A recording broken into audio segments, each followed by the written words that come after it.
Okay, in this video I'd like to talk about an application of Faraday's law, which is the railgun.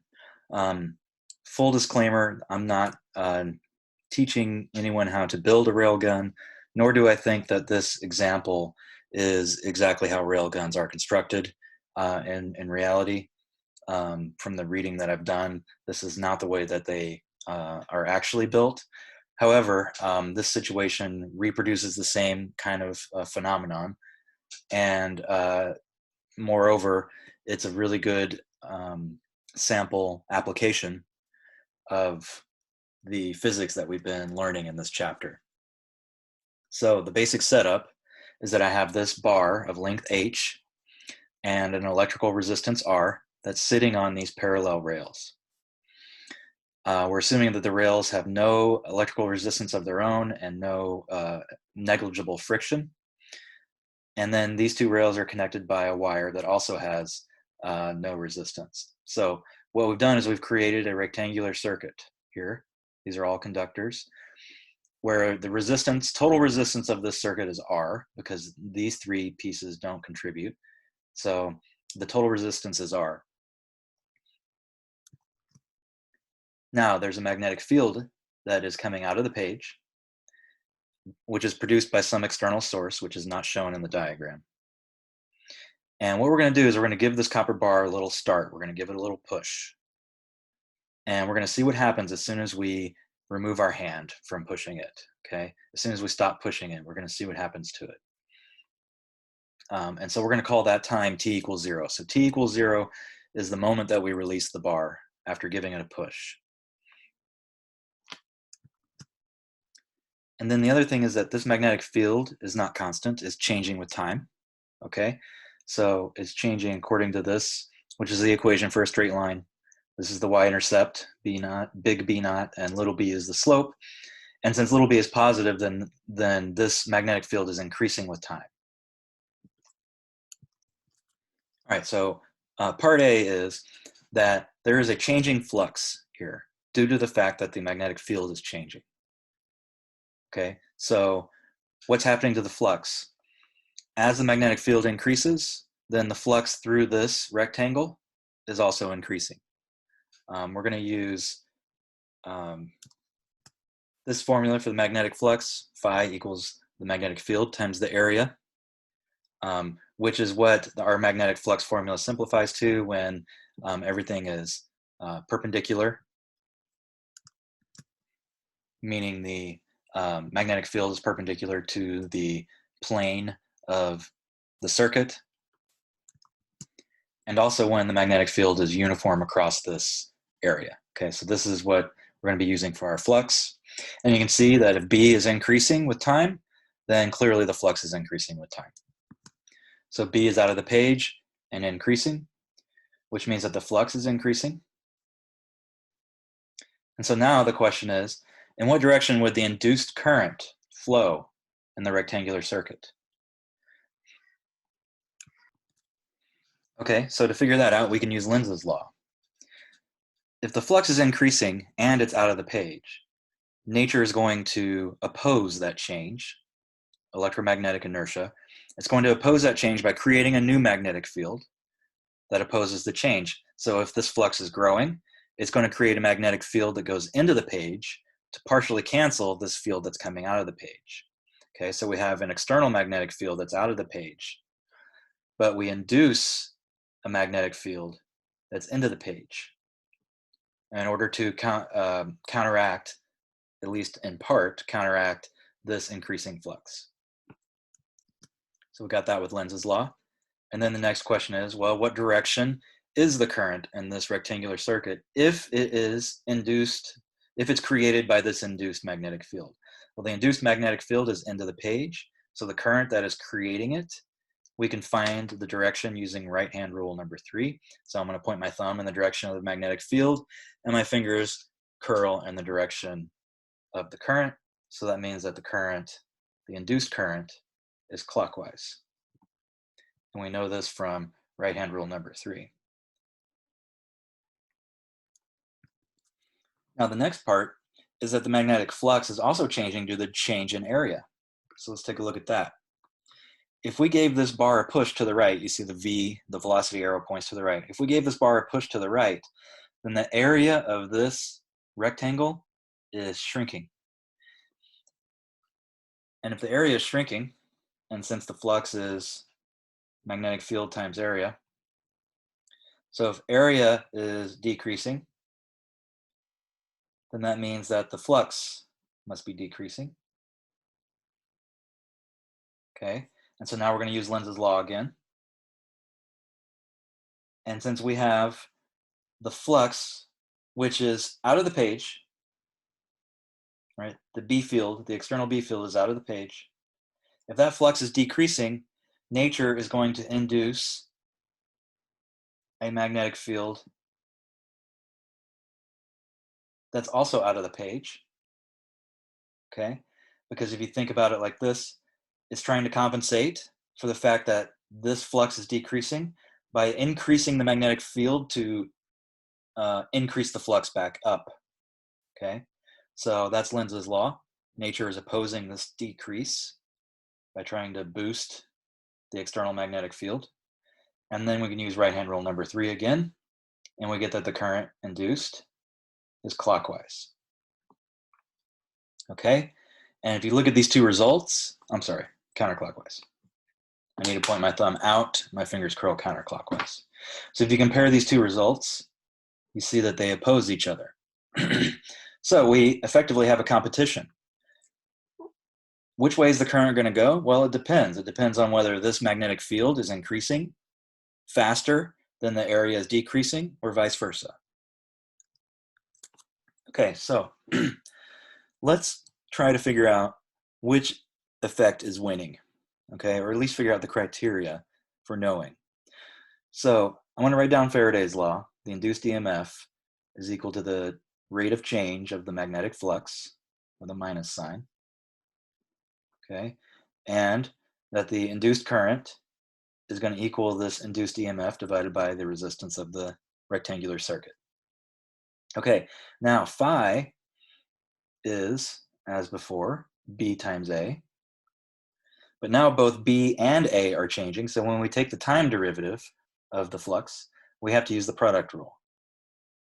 So the time derivative of the flux, using the product rule, is going to be the area times the change, rate of change of the magnetic field, plus the magnetic field times the rate of change of the area.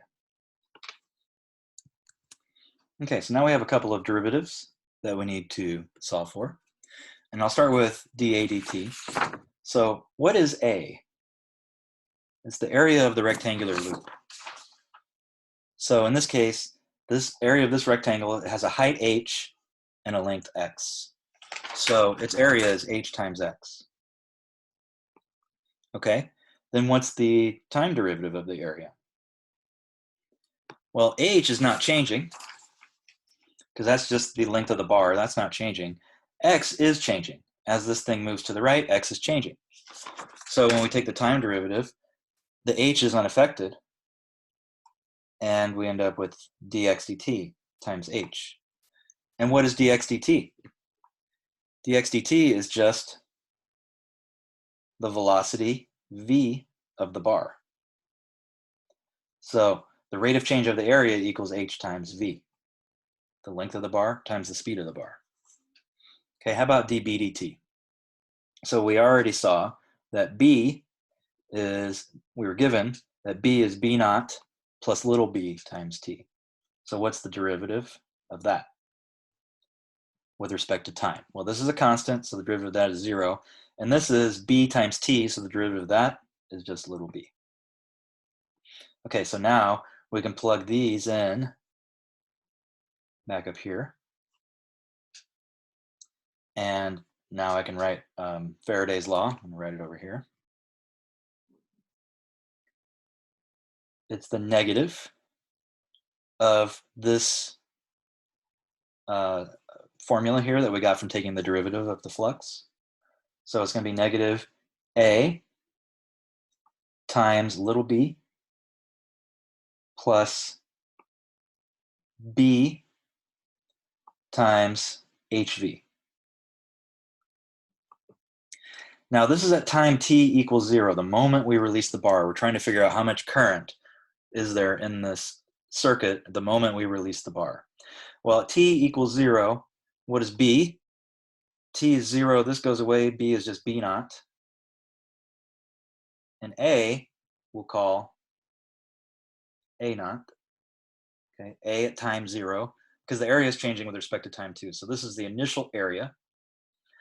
Oh, and over here I should be careful. Since the area is decreasing, then I'm going to make this negative so that I have a decreasing area, because H and V are presumably both positive. Okay, so that puts a minus right here. Okay, and so this minus is going to flip the order of this subtraction. So the EMF at time t equals 0 is going to be B naught HV minus A naught little b. And then the induced current is just that EMF divided by the resistance of the circuit.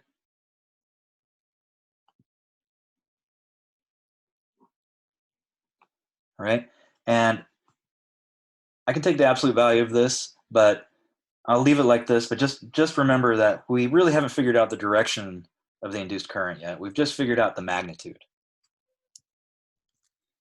Okay, so now let's talk about the direction of the induced current. I have this formula for the magnitude of the current.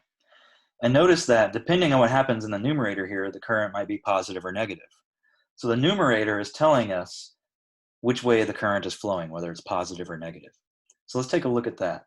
So if the numerator is positive, then B naught HV minus A naught B is positive. Okay, and that would give a positive current.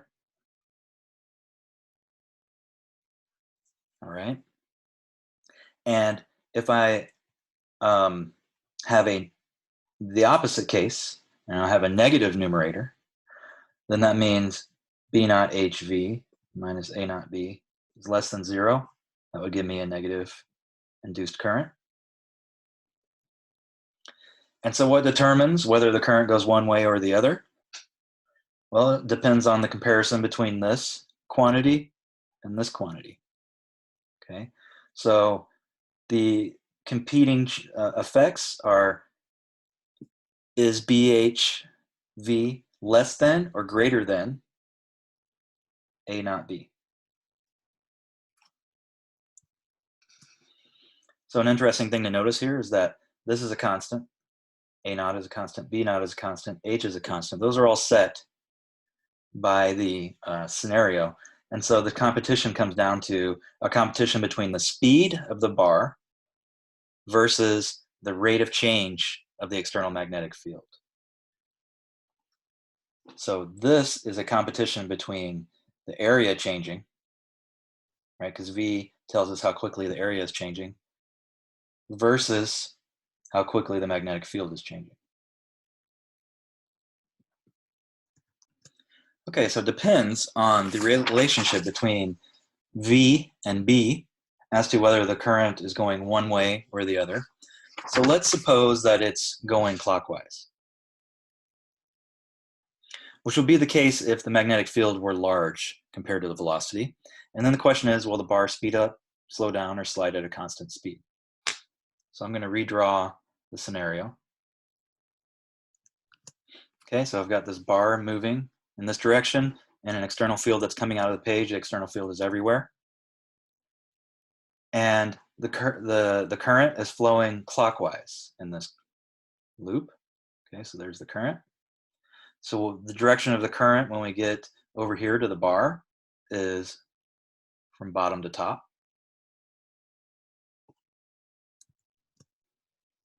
Okay, and so now look at what we have. We have a current inside of a magnetic field.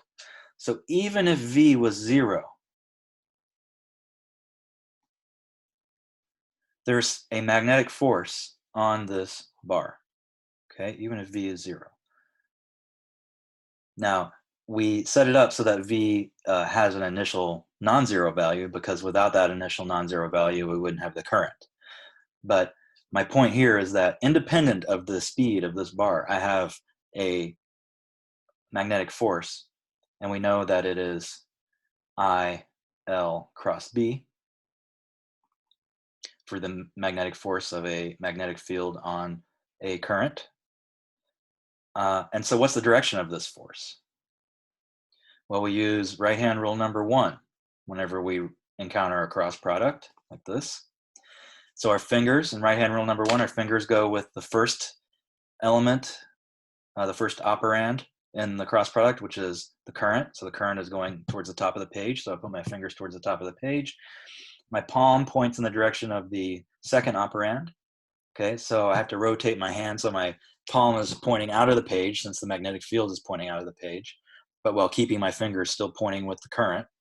And the force is in the direction of my thumb, which is to the right. So what's going to happen to this bar? Well, it's moving to the right, and it's experiencing a force to the right. So the bar is speeding up. So the bar will speed up as it slides along these rails, eventually reaching a top speed. So let's talk about that. So eventually the induced current will be 0. Okay, why is that? Well, let's write down our formula for the induced current again.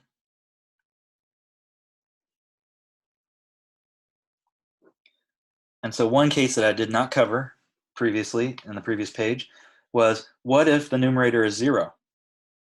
Okay, so this is going to equal 0. The induced current will equal 0 when this quantity is equal to this quantity.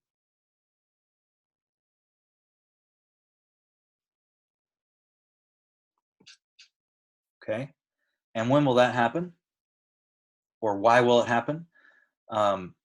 It's because we have a negative current here. And however, as V increases, this quantity is going to become less negative, and eventually it'll reach 0. So when the velocity increases, and we know the velocity is increasing because there's a force in the direction of the motion here. So as the velocity increases, eventually the induced current will be 0. And so what happens to the speed then? So now there's no longer a current for B to act on. Okay, now we still have some motional EMF from this, so I'm making some approximations. But in this case, I'm focused on the magnetic field's effect on this current, okay, without worrying about the motional EMF, because remember, this bar is made of charged particles, and those charged particles are moving through an external magnetic field, which is going to apply a force on those charged particles and start moving them up or down in the bar, which will induce a current, and so on. So there's an added complication, but to simplify things a little bit, I'm just going to focus on this force on the current. And so at that point, the velocity will stop changing because there's no longer a force, since there's no longer a current for the magnetic field to act on. And so then what's the maximum speed of the bar? Well, the maximum speed of the bar would be when that numerator is 0. Okay, so I can solve this for V. And I have A naught B over B naught V H. Okay. And if we look at this, it actually makes sense. The more quickly, remember this is the rate of change of the external magnetic field, the more quickly we change that external magnetic field, the higher velocity we can reach. If we start with A naught being large, what does that mean? Well, remember that A naught was the initial area of this. So if we make that large, then one way of doing that is to stretch this, to make these rails longer. Okay, so the initial area is larger. And we'll talk in a second about what happens if you change H. But if we make this thing long, then the bar has more room to travel and speed up over that distance. So larger initial area makes sense. A smaller initial magnetic field would increase the maximum. Okay, so if we start the magnetic field small and increase it rapidly. And then a smaller separation between the rails, right? Because h is basically the length of the bar. So a smaller separation between the rails, a smaller h, means that we want these rails to be closer together. So to summarize, to get the maximum effect, we want to start the magnetic field small, ramp it up quickly, and we want the rails to be long and close together.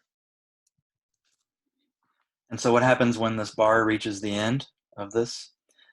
Hopefully, if we're making a gun, we want to maximize this velocity. So hopefully the design has enabled it to reach its maximum velocity before it reaches the end here. And then once it passes off the end, it is basically now a projectile with whatever velocity we were able to achieve. All right, and here I just did a Google search for Railgun and found this image. So you can see that the gun is in fact long and narrow, which is what we come to expect from guns. Longer barrel gives you a greater muzzle velocity, so railguns are no exception.